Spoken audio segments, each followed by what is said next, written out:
자, 보시죠. 12번. 하나의 대지가 둘 이상의 용도 지역이나 용도 지구, 용도 구역에 걸치는 경우입니다. 그거 이제 정리를 조금 하는 건데, 보시면 토지하고 건축물 두 가지 가지고 정리를 할게요. 먼저 토지 가지고 정리를 하면, 가장 작은 부분의 토지 규모가, 그러니까 둘 이상의 용도 지역이나 용도 구역에 걸친다고 그러니까, 지금 이렇게 돼 있는 경우죠. 이렇게. 이게 A라는 곳이 있고 B라는 곳이 있는데 이때가 각각 두 개가 다르다는 얘기예요. 지금 지역 자체가. 그렇죠? 그런 경우에 두 개 중에서 가장 작은 부분의 토지 규모가 얼마요?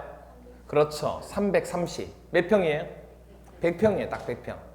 그러니까 평수로 따지면 이게 간단한데 이게 숫자로 나오니까 330 하니까 왜 숫자를 400이면 400이고 300이면 300이지 이렇게 생각하시면 많은데 평수로 옛날에 따졌기 때문에 그래요.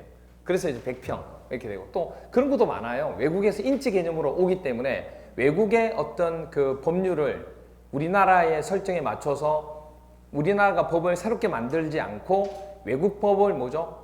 해석해가지고 쓰는 경우도 있거든요. 그러면 외국에서는 인지 개념을 쓰는 경우도 많잖아요. 그러면 그런 경우나 이렇게 할 때 치수가 센치하고 치수가 다르니까 그게 딱 떨어지지 않고 뭐 4.12 이렇게 나오는 경우도 있는 경우가 바로 그런 경우예요. 이게 일반인들이 볼 때는 아니 5면 5고 6이면 6이고 100이면 100이지 왜 저렇게 하지 이렇게 하는데 그런 것들이 다 있는 거죠 이게. 그럼 그때 이제 가장 작은 부분의 토지 규모가 330제곱미터인 경우인데 이게 하나 더 있어요. 조건이 뭐냐면 330제곱미터인 경우도 있지만 어떤 경우도 있냐면 이겁니다. 또띠상이 뭐냐면 도로변에 띠 모양으로 지정된 상업지역 있죠. 그러니까 도로변에 상업지역인데 그 상업지역이 도로에 띠 모양으로 이렇게 형성돼 있다고. 그런 경우에 걸쳐 있는 토지는 330이 아니고 얼마? 2배, 660이 되는 겁니다. 되죠? 그래서 상업지역인데 도로변에 띠 모양으로 돼 있다 이렇게 얘기하면 660이 되는 거예요. 근데 이제 이게 뭐냐면 이게 왜 제가 여기서 이상 이하를 얘기 안 했냐면 그거에 따라 틀린 거예요 이게. 330 기준이냐 660 기준이냐 이 조건이 나오면 660일 거고 이 조건이 없으면 원칙적인 330으로 보시면 되는 거예요. 그러니까 보통 물어본 게 뭐냐면 660인지 360인지 어떻게 구별합니까? 이렇게 물어봐요. 이 조건이 없으면 330이에요. 도띠상이라는 조건이 있으면 660으로 보면 되는 거고. 됐나요? 그런데 그 토지가 2개 이상이니까 그 토지 중에서 가장 뭐한 거? 작은 쪽 토지 면적이 얼마? 330이 되든 660이 되든 그 얘기예요. 그럼 이걸 가지고 이제 정하는 거죠. 이하인 경우일 때 330제곱미터 이하인 경우예요. 가장 A, B, C, D가 있든 뭐 몇 개가 있든 간에 그 중에서 토지 면적이 가장 작은 토지 면적이 330제곱미터 이하인 경우. 되나요? 이하인 경우일 때 어떻게 할 거냐 그 얘기예요. 가장 작은 부분의 토지 규모가 330제곱미터 이하. 만약에 도띠상일 때는 660제곱미터 이하인 경우죠. 그럴 경우일 때는 건폐율하고 용적률은 어떻게 정한다는 얘기예요?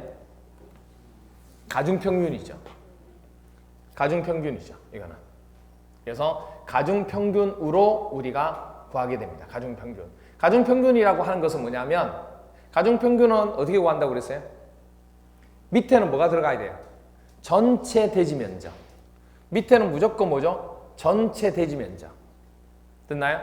그리고 위에는 분자는 가중평균을 해야 되니까 A란 지역이 있고 B란 지역이 있고 C란 지역 뭐 여러 개 있겠죠. 그럼 일단 그 A란 지역의 면적에다가 뭘 곱하면 돼요?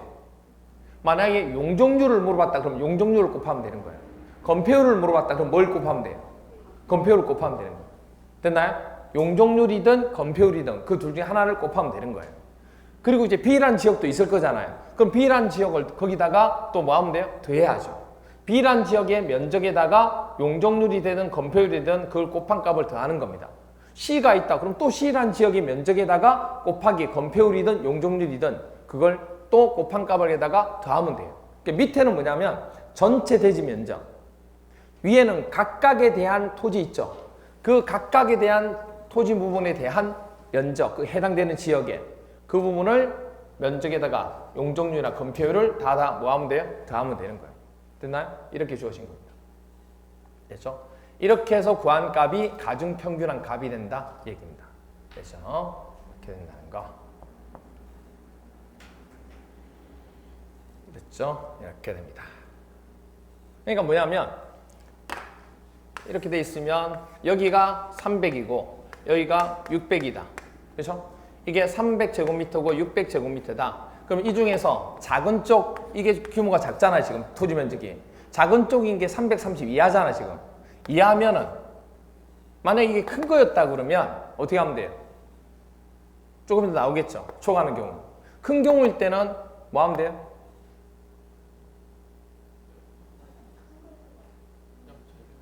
큰 경우일 때는. 그렇죠? 그러니까 이게 뭐냐면 이 자체 부분이 330제곱미터 이하가 되는 경우가 해당되는 거고 가장 작은 쪽, 그러니까 이게 몇 개 쪼개져 있더라도 가장 작은 쪽 부분만 살펴보면 돼요.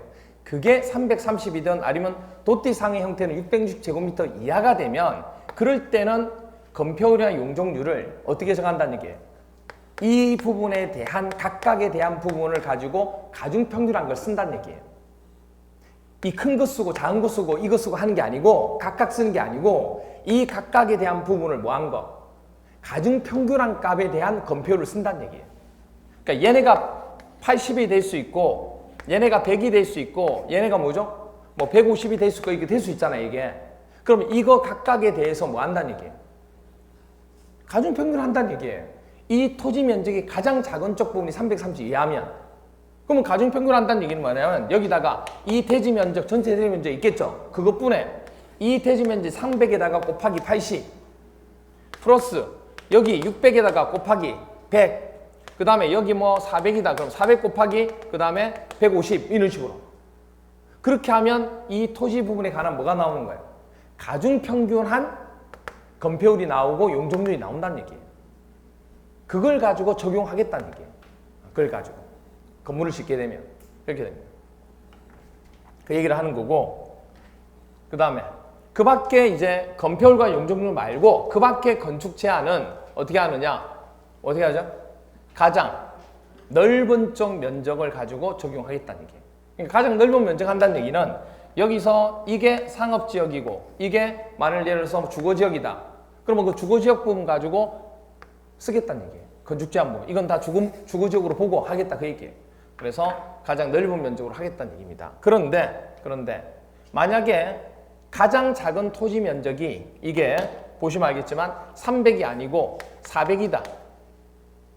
이거는 450이고 이건 600이다. 그럼 가장 작은 게 지금 얼마예요 지금? 330을 초과한 경우잖아 지금. 그러면 이럴 때 초과할 때는 어떻게 할 거냐? 초과할 때는 어떻게 돼요? 각각. 그렇죠? 각각의 규정을 적용하면 된다. 각각의 규정을 적용한다는 얘기는 뭐예요? 여기 각각에 대한 부분 가지고 적용하면 된다는 얘기예요. 그래서 그렇게 주어집니다. 그래서 하나의 대지가 둘 이상의 용도지역이나 용도지구, 용도구역에 뭐한 경우 걸치는 경우입니다.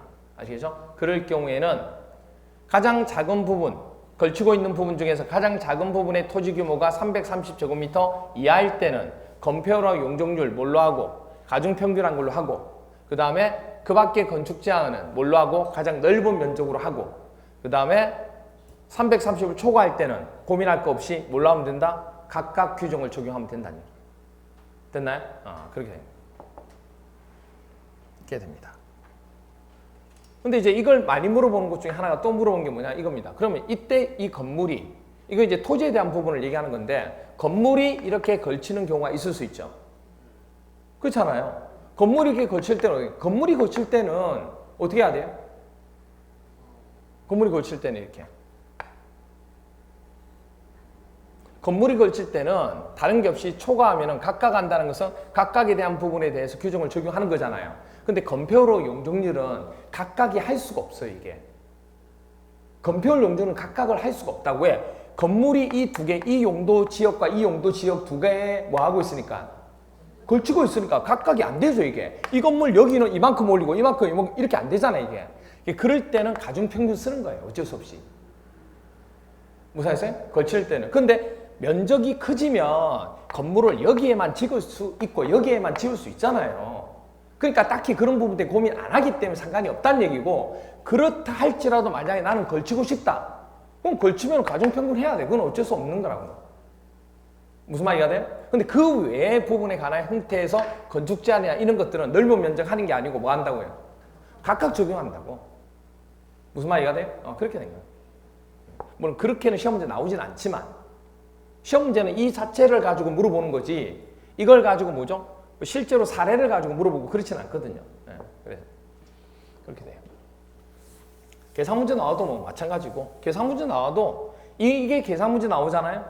그러면 이거 자체가 주어지면 이거 자체를 고민할 필요가 없어요. 이게 계산 문제로 나오잖아요. 나오면 이항과 초강과 고민을 할 필요가 없다고. 이게 계산 문제로 나왔다는 것은 뭘 풀으란 얘기예요?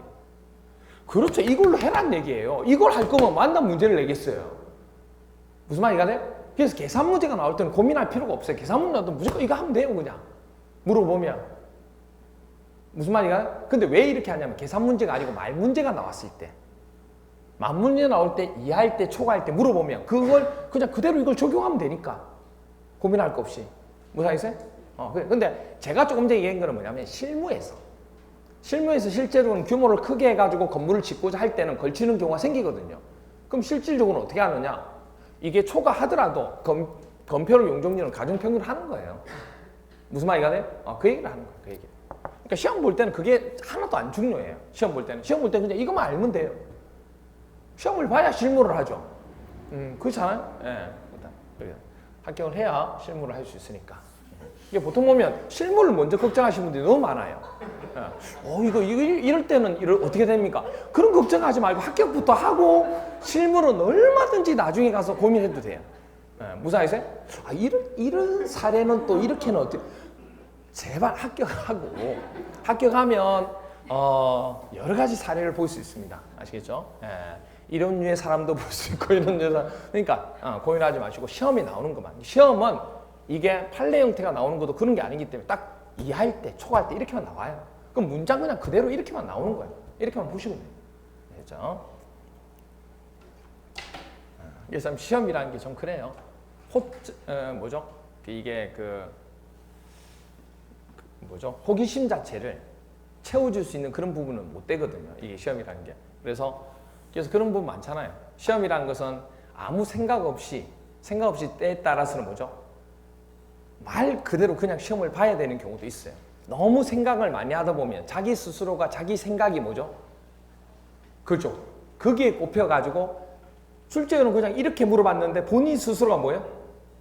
한 바퀴 꼬는 거예요. 그렇다가 또 뭐죠? 또 한 번 또 이렇게 또 꼬아요, 자기가. 시험은 전혀 그렇게 안 나왔는데.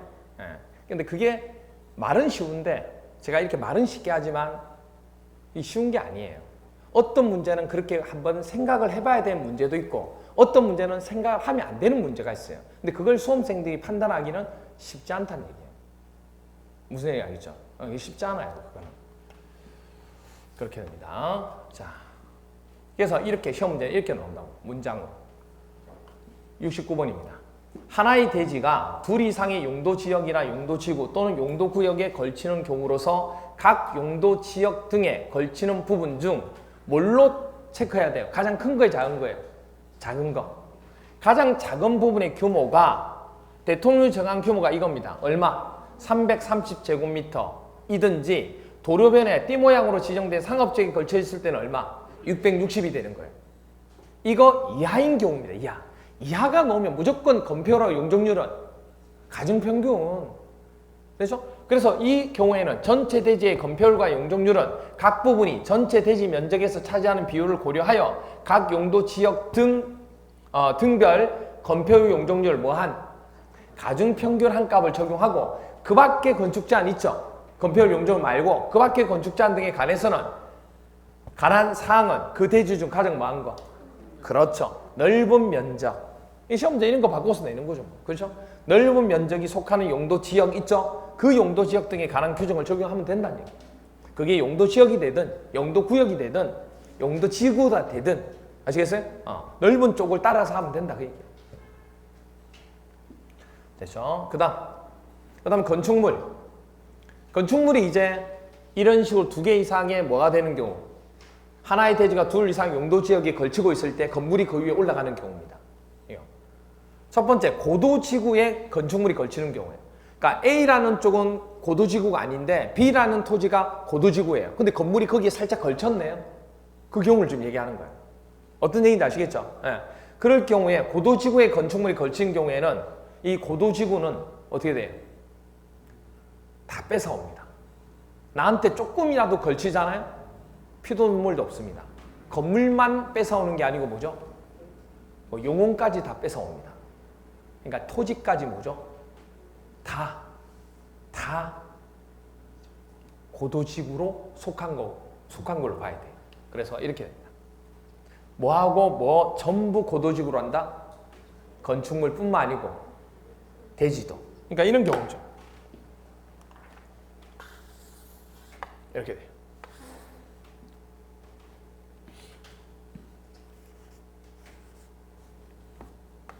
이렇게 돼요.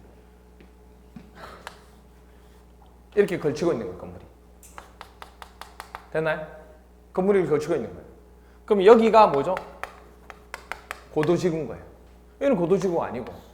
그럼 건물이 지금 고도지구에 걸쳤잖아, 지금. 그럼 조금이라도 걸치면 이 건물은 이 고도지구에 대한 높이 제한 있죠? 그 높이 제한 부분에 적용이 돼야 된다고. 예를 들어서 뭐냐면 60m를 넘어설 수 없다. 그럼 60m 못 넣는 거예요. 됐나요? 그런데 잘 보시면 당연히 이 건물이 걸치고 있는 거 맞죠? 그러니까 이 건물이 걸치고 있으니까 이 건물은 여기도 그렇고 여기도 그렇고, 예, 이걸 또 이렇게 지을 사람도 있잖아. 또 이거 인면으로 보면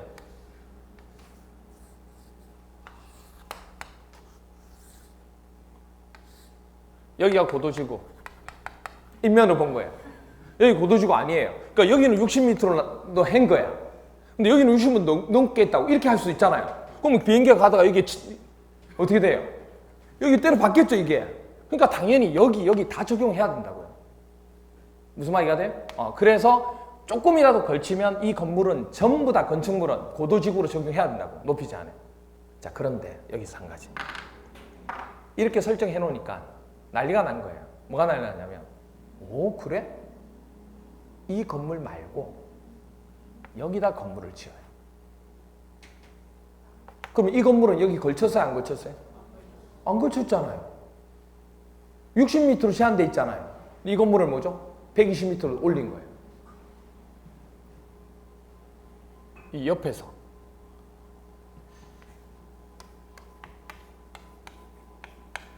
이 옆에서 올라온 거죠. 상식적으로 될까요, 안 될까요? 비행기가 일로만 떠요? 비행기가 일로만 뜨냐고. 이쪽 전체적인 경사 방향이 있을 거잖아요. 그래서 이 건물만 딱 그렇게 해놓으니까 이런 식으로 편법으로 짓더란 얘기예요. 그러니까 이게 위험하더란 얘기예요. 안 되겠다. 뭐도 토지도 고도지구에 걸치게 되면 뭐도 건물이 걸치지 않고 토지만 있더라도 그 토지도 뭐로 본다는 얘기예요? 고도지구에 속하는 걸 본다는 얘기예요. 규정에. 그래서 이쪽에 걸치게 되는 이 토지 부분에 건물을 지을 때는 무조건 고도지구가 다 적용돼서 60m 이상으로 지을 수가 없는 거예요. 무슨 말인지가 돼? 그 얘기가 바로 건축물 대지 다 전부 고도지구로 적용한다는 얘기예요. 만약에 건물만 했다 그러면 여기는 지을 수 있는 거예요. 60m 이상. 무슨 말인지가 돼? 그 차이가 있다. 그래서 보시면 고도지구에 건축물이 걸치는 경우 건축물 플러스 대지 전부 고도지구 규정에 적용해야 된다. 그 다음 방화죠. 이 방화도 만만찮아요. 이게 고도하고 방화도 만만찮아요. 방화지구가 뭔지 아시죠?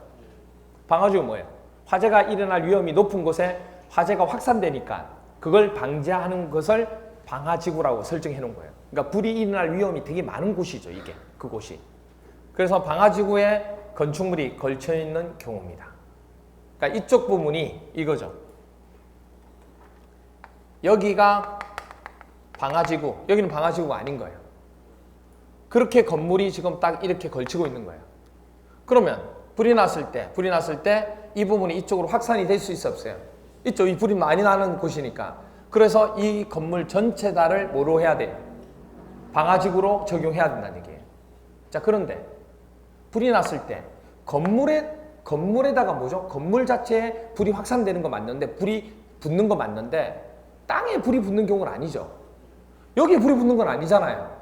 그래서 이 땅 자체도 그러면 방화지구로 봐야 된다는 얘기예요. 그건 아니다는 얘기예요.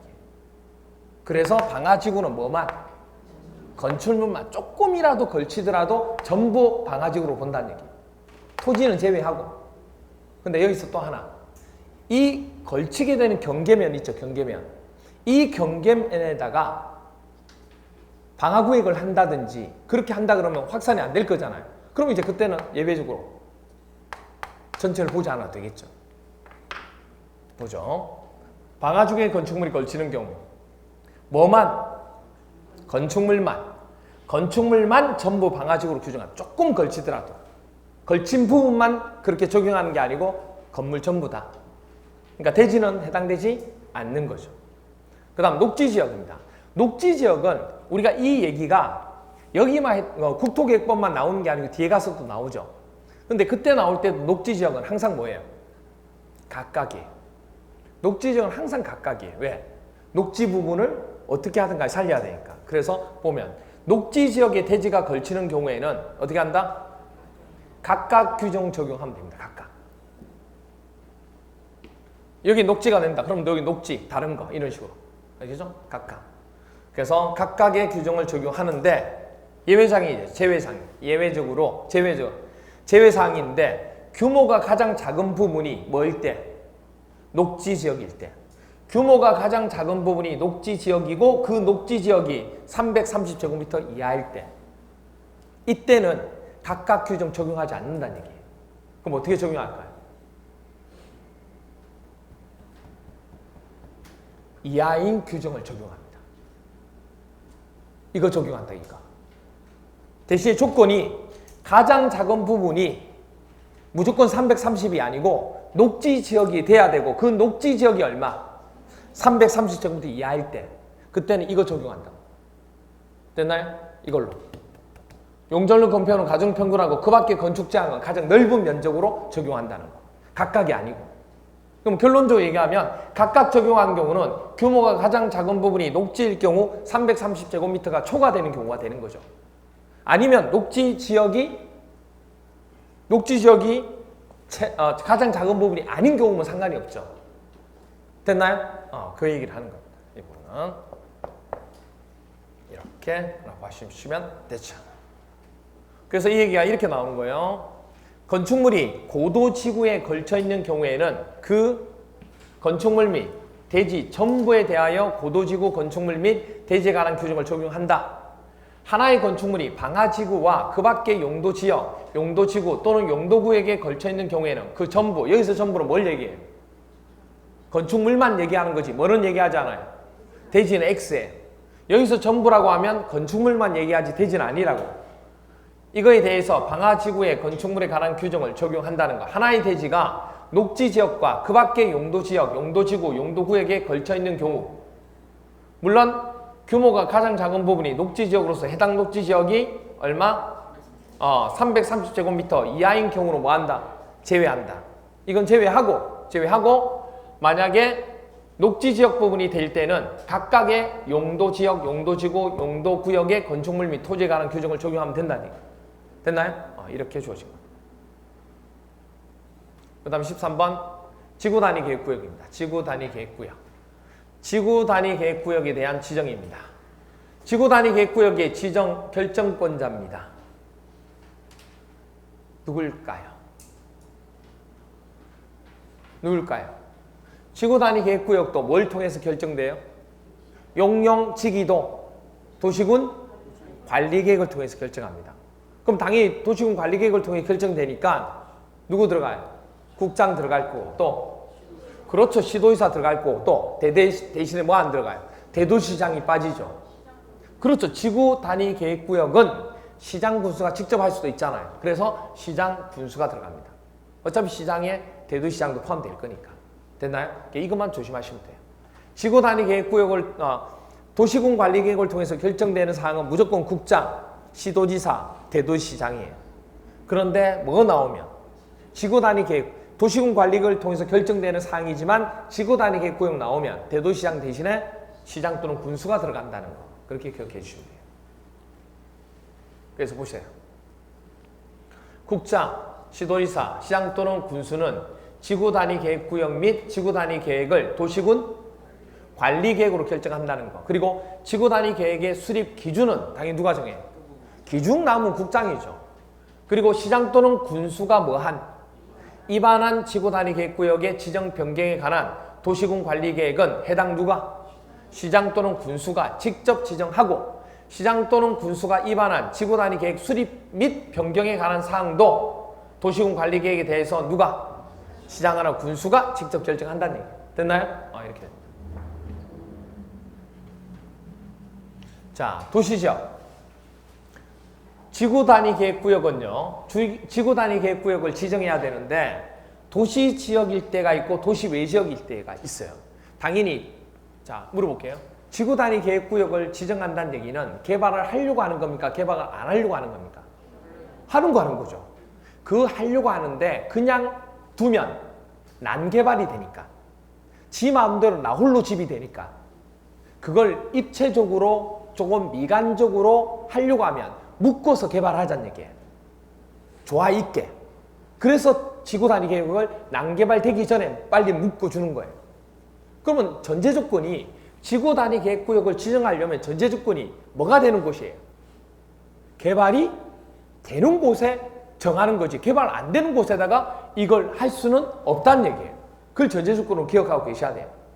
그러면 보통 도시지역일 때는 당연히 개발되는 곳이니까 도시지역에는 지구단위 계획구역을 지정할 수 있다 없다? 있다는 얘기예요. 그런데 도시지역이 아닌 우리 관농자 있죠? 관농자는 도시지역이 아니잖아요. 이런 곳은 개발이 아니잖아.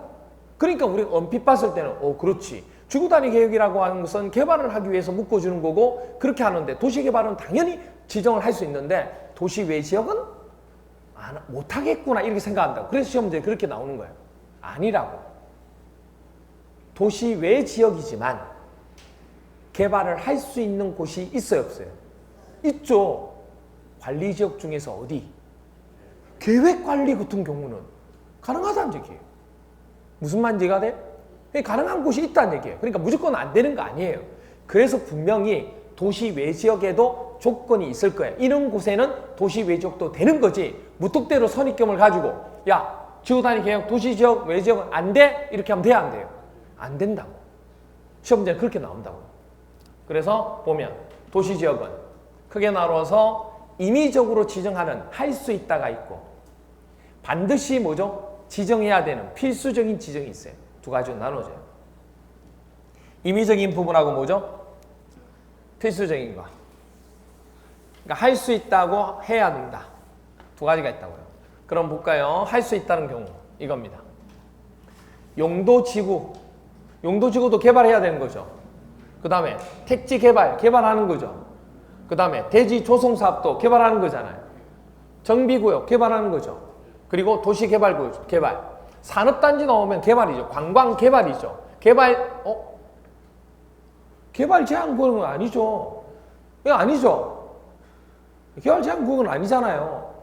개발이 제한되는데 어떻게 개발을 해요? 아니죠. 공원 아니죠. 아니죠. 공원 안 되죠. 그런데 여기에서 뭐 했다는 얘기예요?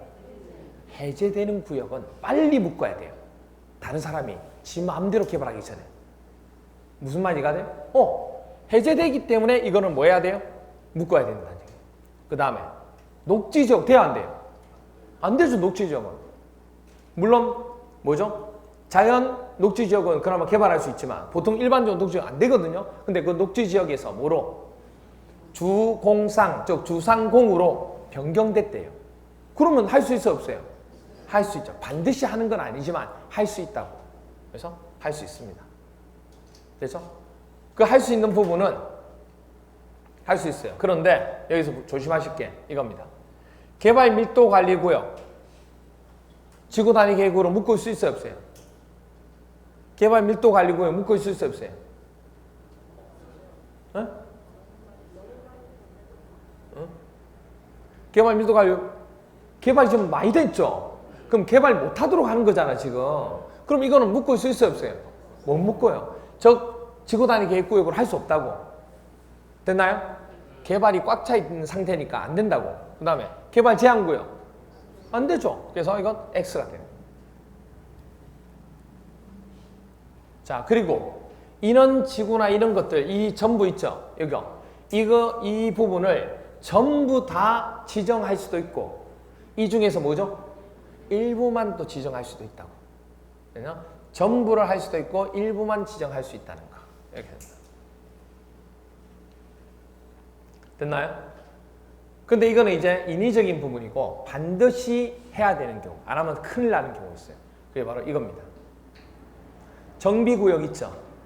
정비구역하고 택지개발지구가 시행을 하고 사업이 끝난 후에 그러니까 사업이 정비구역 사업을 하고 택지개발 사업을 했다고 그 지구에 사업을 하고 난 뒤에 시간이 지나면 이게 또 노화가 되고 손을 봐야 될 곳이 나와야 안 나와요?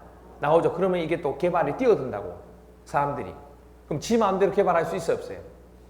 지 마음대로 개발하려고 할 거잖아요.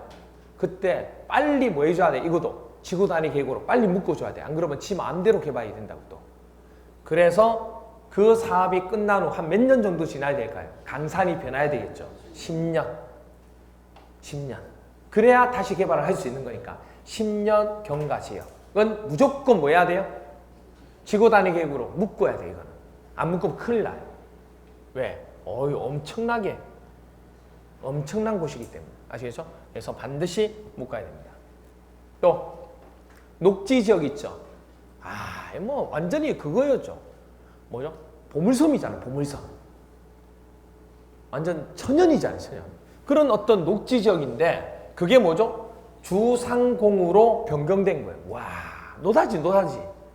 그러면 서로 개발하려고 뭐 난리가 날 거잖아요. 이것도 빨리 묶어야 돼, 안 묶어야 돼요?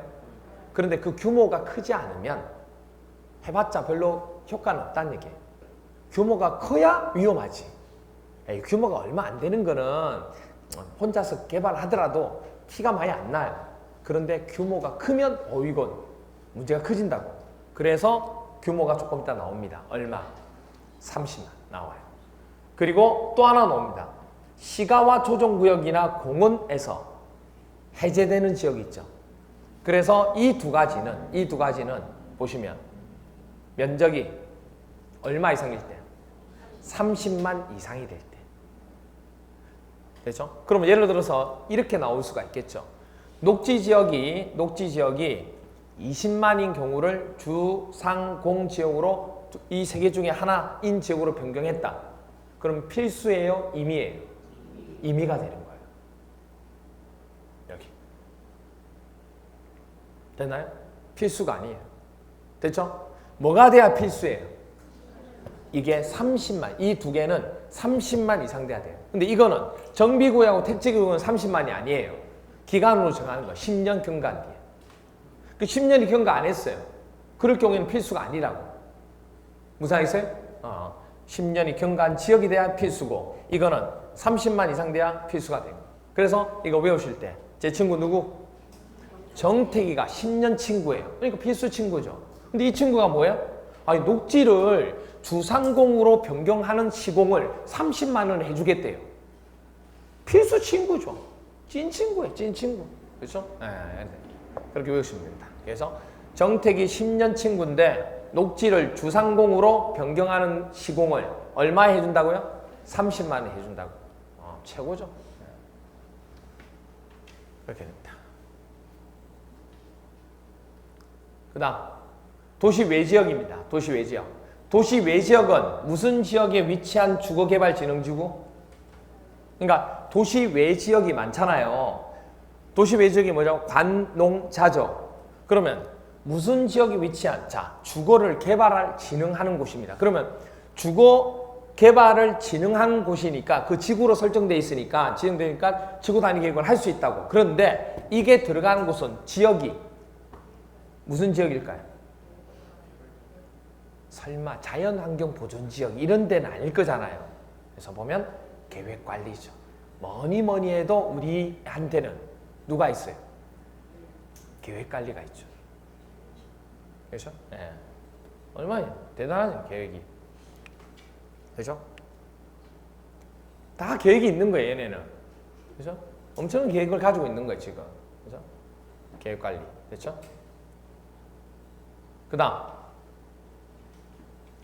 무슨 지역, 무슨 지역, 무슨 지역에 위치한 산업 유통개발죠. 무슨 지역은 들어갈까요? 그렇죠. 계획 관리는 무조건 들어가겠죠. 그렇죠? 그 다음에 보세요. 산업 유통개발이죠.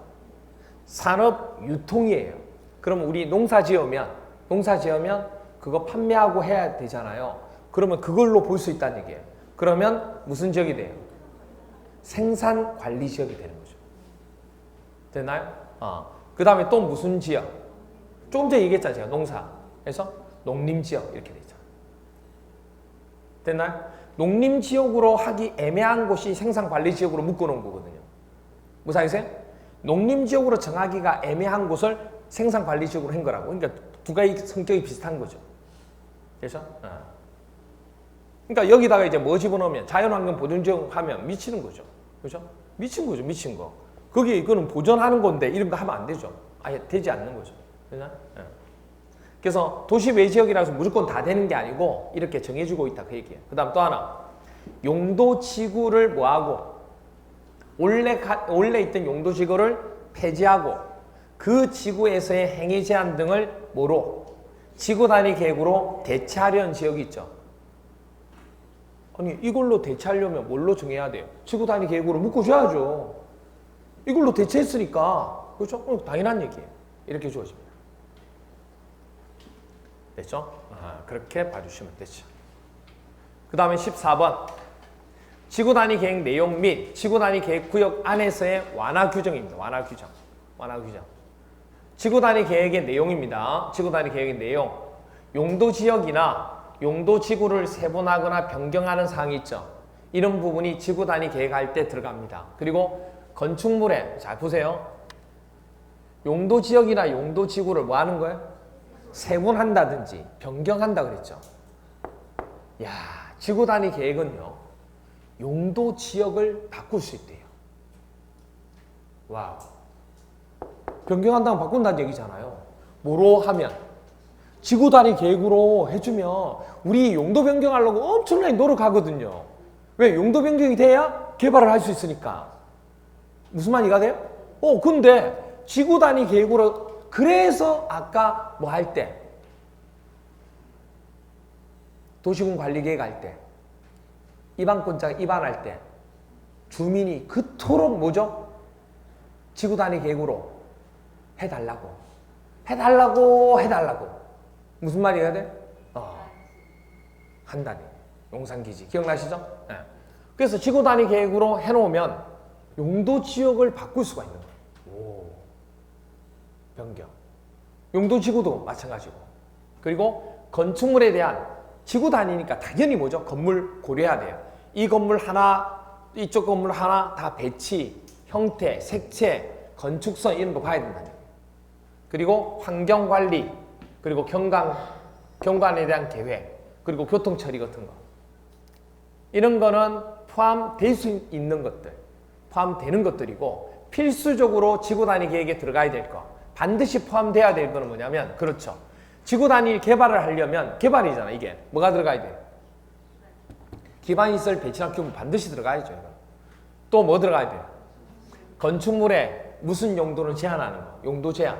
그리고 건물에 대한 건폐율, 용적률. 이건 세트죠. 1+1에 건폐율, 용적률 나오면 높이 최고 한도 제한 같이 놓아야 한다. 최고 최저. 그래서 이 1+1에 건폐율, 용적률, 높이 제한 이렇게 돼요. 그래서 건물의 용도 제한, 건폐율, 용적률, 건축물의 높이와 최고 한도 제한 이거 반드시 포함돼야 될 사항입니다. 이거는 위에 거는 포함될 수 있는 사항이고 밑에 거는 그러니까 밑에 거 위주로 외우시면 되겠죠. 밑에 거가 포함되어야 될 사항이고 반드시 위에는 포함될 수 있다는 거. 그 다음에 지구 단위 계획구역 안에서의 건축기준 뭐죠? 완화 규정입니다. 지구 단위 계획구역 안에서의 건축기준 완화 규정. 도시지역 내입니다. 도시지역 내하고 도시지역 외 두 군데가 있어요. 도시지역 내는 건축물을 건축하려는 자가 그 대지의 일부를 공공시설 등의 부지로 제공한 경우. 와, 그렇죠? 공공시설 등 학교 같은 거 있잖아요. 학교를 이제 부지 자체로 제공한 거예요. 학교 부지로. 학교 만드는 데 쓰세요 하고. 너무 고맙잖아요. 너무 고마운데? 이러면서 건폐율, 용적률 높이 제한을 뭐 해주겠다. 완화해줄게. 야, 기브 앤 테이크지. 해줄게. 이렇게 됩니다. 그래서 공식이 이렇게 나오게 되죠. 도시지역 내에 지구 단위 계획구역의 건축기준 완화 적용에는 대지 분할 제한은 해당되지 않습니다. 왜냐하면 완화하는데 땅을 분할하는 건데 최소 이 정도는 있어야 건물을 지을 수 있는데 분할 제한을 완화시키면 너무 적어져서 건물을 지을 수 없는 경우도 생긴다고요. 그래서 분할 제한은 해당된다, 안 된다? 안 된다는 거. 그리고 지구 단위 계획구역에서 건축물을 건축하는 자가 그 대지의 일부를 공공시설 등의 부지로 제공하거나 공공시설 등을 설치해서 제공하는 경우에는 그 건축물에 대해서 지구 단위 계획으로 완화할 수 있는 건폐율은 어떻게 구하냐면 계산 문제죠. 이거는 계산 문제예요. 해당 용도 지역에 적용되는 건폐율 곱하기 얼마? 1 플러스 원래 대지 면적분의 공공시설 부지로 제공되는 면적. 그 다음에 완화할 수 있는 높이도 똑같아요. 조건이 하는 방법이. 건축법에 따라 제한된 높이 값이 있을 거예요. 그때 곱하기 1 플러스 공공시설 부지 제공에다가 원래 대지 면적 나누면 돼요. 그 다음에 완화할 수 있는 용적률은 해당 용도 지역에 적용되는 용적률 곱하기 이거 똑같이 1 플러스 대신에 공공시설 부지에 제공된 후 대지 면적이니까 공공시설을 뺀 거 있죠. 뺀 부분의 대지 면적 분의 공공시설 부지에 제공되는 면적 이렇게 된 거예요. 그리고 그 앞에다 얼마 곱해요? 1.5배를 곱해요. 왜? 용적률 위로 올라가야 되니까. 옆으로 가는 거 똑같이 볼 수는 없으니까 1.5를 곱하게 돼요. 이거에 따라 건폐율, 용적률, 높이 제한을 완화하여 적용할 수 있으며 용도지역 또는 용도지구에 적용되는 건폐율은 얼마? 150, 용적률은 200%를 각각 초과할 수 없습니다. 그래서 보시면 여기가 이거 높이 제한 부분 있죠. 높이 제한 부분의 완화도 120%까지 가능해요. 그리고 건폐율은 150%, 용적률은 200%까지 가능해요. 그러니까 이거를 초과할 수는 없다는 거. 완화하지만. 그렇죠?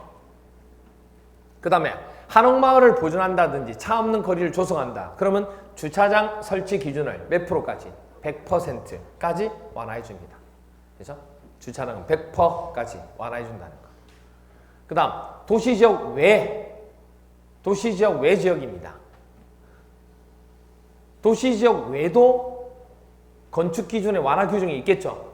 그죠? 건폐율은 똑같습니다. 얼마? 150%.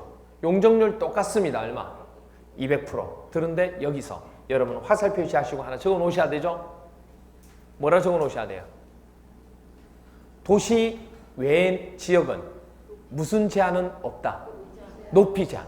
높이에 대한 완화는 없다. X라고 적어 놓으셔야 돼요. 그렇죠? 도시지역 내는 건물 높이에 대한 완화 적용은 있잖아요. 그런데 도시지역 외는 건축물 높이에 대한 완화 규정은 없다. X. 이렇게 됩니다. 그 다음에 건축물의 용도 그리고 종류 및 규모 등을 완화 적용하게 되는데 계획관리지역 외 지역입니다. 보통 계획관리지역에서 개발을 하는데 지금 계획관리지역 외 지역이에요. 외 지역에 지정된 개발진흥지구 내에서 아파트나 연립주택은 완화 적용이 허용돼야 안 돼요. 왜냐하면 계획관리지역이면 되는데 외라고 했잖아요. 이거 외에는 아파트나 연립주택 등을 완화 적용할 수는 없습니다. 적용이 허용되지 않는다는 거. 이렇게 돼요. 그 다음에 15번 마지막 부분이죠. 오늘 맞죠? 이 마지막이죠. 도시군 계획시설의 설치입니다. 자 보시죠. 도시지역 지구단위 계획구역에 설치 가능한 기반시설. 도시지역 지구단위 계획구역에 설치 가능한 기반시설. 자 이겁니다. 기억나세요 이거요? 예. 학교 옆에 하천에 발을 담궜어요. 너무 차가워서 어디가? 공동구에서 변이 줄줄줄 나와요. 이렇게 된 거예요. 그렇죠? 이거. 맞죠? 그럼 이 기반 시설은 이 정도 변이 나올 정도 되면 뭐 해야 돼요? 도시군 관리局결정해야지만 되는 거다. 그 얘기예요. 그렇죠? 그래서 학교 하천에서 발을 담그면 공동구에서 변이 줄줄 나와요. 이거는 도시군 관리계획으로 결정하여야지만 기반시설 부분 설치할 수 있는 거다. 그 얘기예요. 그렇죠? 도시지역 지구 단위 계획구역에 설치 가능한 기반시설 도시군 관리계획 결정으로 설치하는 것을 얘기합니다. 물론 이거 말고도 등이라고 했죠. 이거 말고도 이런 사항 있어요, 없어요? 있어요. 근데 그 내용까지 다 외우기 힘들어요. 그래서 기출에 나온 내용들만 묶어서 본 거예요, 지금. 그러면 이렇게 생각해야 돼요. 이거 외에 나머지 기반시설 있죠? 나머지 기반시설은 도시군 관리계획 결정 없이 설치할 수 있다. 이렇게 보셔야 된다고. 물론 이거 외 중에서도 나머지 중에서도 도시군 관리계획으로 결정해야지만 되는 것도 있어요. 근데 그것까지 다 못 외워요. 그래서 다 못 외우기 때문에 머릿속에 학교 하천에 발을 담그면 공동구에서 뭐가 변이 줄줄 나와요. 이 경우의 기반시설만 도시군 관리계획으로 결정해서 설치할 수 있는 거고 나머지는 도시군 관리계획 결정 없이 설치 가능하다는 얘기예요. 시험제 이거 자체를 물어보니까. 아시겠죠? 그래서 학교 하천, 발은 발전시설, 공동구, 변은 변전시설, 유는 유수지 이렇게 됩니다. 그리고 도시군 계획시설 결정이나 여기서 나왔나 이제요. 도시군 계획시설을 결정한다든지 구조나 설치 기준 나왔어요. 기준 나오면 국장이죠. 근데 이건 예외적으로 국장이 아니에요. 뭐예요? 국토교통부령입니다. 조심하셔야 돼요. 그렇죠? 도시군 계획시설의 결정, 구조, 설치 기준은 국토교통부령으로 정합니다. 그렇죠? 그 다음에 공동구입니다. 공동구. 공동구는 설치 의무 대상 지역. 도청을 해봤어요. 도청해보니까 정택이하고 경도가 공공자금 200만 원 가지고요. 200만 원 가지고 공동구를 뭐죠? 설치하고 있어요. 도청해보니까 정택이하고 경도가 공공자금 200만 원 가지고 공동구를 설치하고 있어요. 됐나요? 이렇게 기억합니다. 그래서 도청 이전 신도시는 그리고 정비구역, 택지개발지구, 경제자유구역, 도시개발구역, 공공주택지구는 이거 얼마? 200만 제곱미터를 초과하는 사업을 하면 반드시 뭘 해야 돼요? 공동구를 설치해야 돼요. 됐나요? 그 얘기를 하는 거예요. 그래서 보세요. 사업 시행자는 공동구 설치가 포함되는 개발사업 실시계획 인가 등이 있은 후 지체 없이 공동구 조명 예정자에게 선정된 부담금의 납부를 뭐 해야 된다? 돈 내라고 통지해 줘야 된다. 그 얘기예요. 같이 내야 되니까. 그 다음에 그럼 이제 수용시설이 있겠죠. 수용시설. 수용시설은 뭔지 기억나요? 수용시설? 중전. 쓰레기통을 열 수 없습니다. 그렇죠? 중전. 쓰레기통을 열 수 없습니다. 그러니까 중전이 뭐라 그래요? 야, 전부 다 어디로? 공동구로 수용해. 이렇게 돼 있잖아요. 공동구로 수용해. 근데 이제 옆에 있는 신하가 누가 가져왔어요, 이거를? 하가가 하가. 하가는 어떻게 합니까? 이렇게 물어. 하가는 어떻게 합니까? 야, 하가를 허가로 잘못 들은 거예요. 기가 어두워가지고. 하가는 심의해야지. 그래서 하가는 심의해야지만 됩니다. 공동구 협의회에서 심의한다는 거. 하수도관하고 가스관은 위험하잖아요. 두 개는. 위험한 것은 당연히 심의해야죠. 됐죠? 나머지는 심의할 필요가 없어요. 이 두 가지만 심의합니다. 중수도관, 전선로, 쓰레기, 수송관, 통신선로, 열수송관, 수도관 전부 다 하도록 되어 있죠. 그래서 보시면 이거죠. 공동구가 설치된 경우에는 당해 공동구에 소용할 시설이 모두 수용되도록 해야 됩니다. 그리고 공동구가 설치된 경우에는 아까 얘기했듯이 중전, 쓰레기통을 열 수 없습니다. 이 시설 공동구 수행화 되고 그 다음에 하수도관하고 가스관의 시설은 공동구 협의회 심의를 거쳐서 뭐한다? 수용할 수 있다는 거. 그리고 사업 시행자는 공동구 설치 공사를 뭐 했어요? 완료할 때에는 지체 없이 공동구에 수용된 시설에 점용 공사 기간이 이렇다는 거, 그리고 공동구 설치 위치 및 설계 도면, 그리고 공동구에 수용할 수 있는 시설의 종류, 그리고 공동구 점용 공사 시 고려해야 될 사항의 사항을 공동구 누구? 점용 예정자에게 개별적으로 통지합니다. 뭐 5대1 일간지에다가 발표하고 그런 게 아니고. 그리고 공동구 점용 예정자는 공동구에 수용될 시설을 공동구에 수용함으로써 용도가 폐지된 종래의 시설이 있겠죠. 그 시설은 사업 시행자가 지정하는 기간 내에 당연히 철거해야 되고 도로는 원상으로 회복해야 되겠죠. 이렇게 됩니다. 그 다음에 관리하고 점검입니다. 공동구 관리 점검. 공동구 관리자는 누구예요? 공동구 누가 관리해요? 공동구가 들어서는 곳의 장들이겠죠. 공동구 관리자는 공동구가 들어서는 뭐예요? 장들이 관리하는 거예요. 무슨 아세요? 경비 아저씨가 하는 거 아니에요. 아니에요. 그럼 누가 하는 거예요, 이거? 공동구 관리자는? 도시니까. 도시잖아, 도시. 그럼 도시군. 특별시장, 광역시장, 특별자치시장, 특별자치도지사, 시장군수. 그렇게 됐죠? 이게 공동구 관리자입니다. 그리고 공동구 관리자는 몇 년마다 조심하셔야 돼요. 이거는 공동구의 안전 및 유지관리 계획을 수립하는 거는 1년마다 못해요.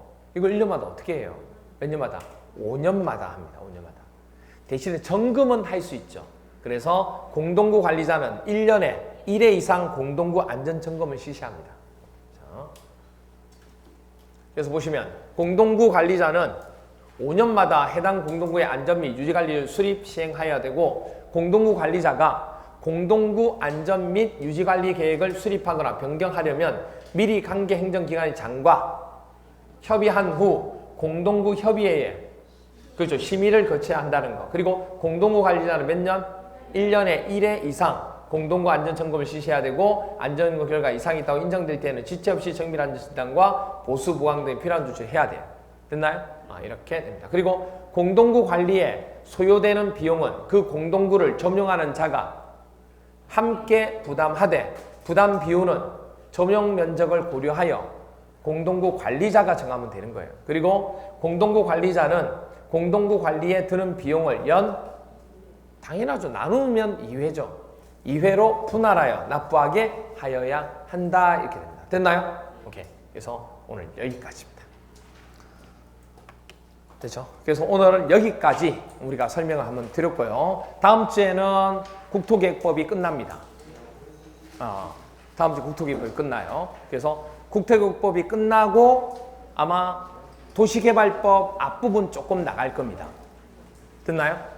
그러니까 이제는 양들이 이제 압축을 해가지고 자주 반복해서 볼 수 있도록 여러분들이 계속해서 이제 보셔야 될 자료는 지금 자료하고 강의를 본다 그러면 이제 어느 강의를 보셔야 되냐면 지금 5, 6월달 강의 이 강의를 자주 보시면 반복이 돼요.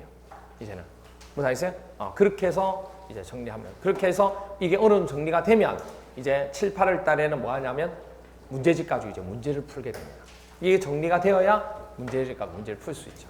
그렇죠? 오케이. 오늘은 여기까지 하도록 할게요. 수고했습니다. 수고하셨습니다.